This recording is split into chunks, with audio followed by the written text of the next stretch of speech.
Well, what's the practical thing that our listeners can do to respond to the challenge that you're highlighting? I think that lack of feedback culture, definitely in British society, but maybe in Western society and maybe in global society, is the fundamental problem that creates so many of the other kind of cultural toxicities. So we were chatting before this about businesses struggling to build effective remote cultures. And that's an example of what goes really wrong when your feedback culture isn't strong. So that I think is like the biggest problem that I see, and the problem that if I can like impart one bit of wisdom to other leaders, it's to like think about that and take that seriously. So good feedback culture is a world where your team feel confident and comfortable sharing suggestions, criticism, emotional reflection, and ideas with the team, like with their leadership team, but also where a team can self-coach effectively because individuals are able to give each other peer level feedback on where they think people have done things either particularly well or where they see opportunities to improve in each other.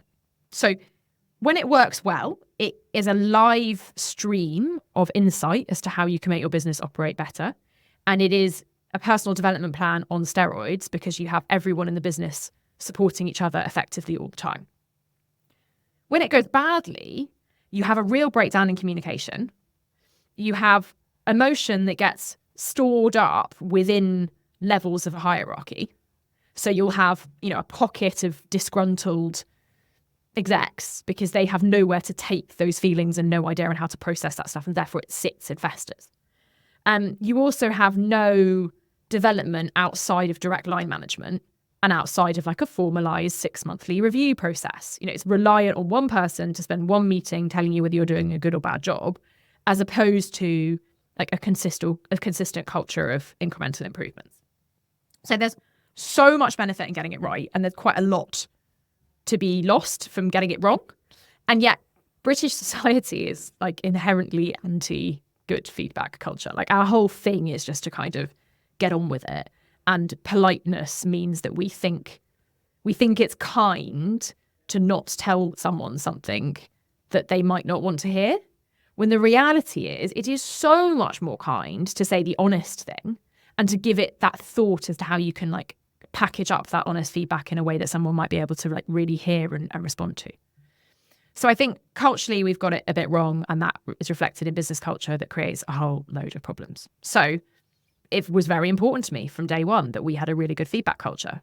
And then the second thing that I think is really important and kind of replicable is a focus on speedback, which is like a bit of a lame term, but it's actually a really useful like muscle reflex. So we put a lot of effort into giving each other feedback as opposed to waiting for moments to give feedback and labeling it as such, and asking permission. So I had this 8 p.m. last night. I sat down to dinner and I had a Slack from one of my team saying, hey, are you in the mood for some quick feedback?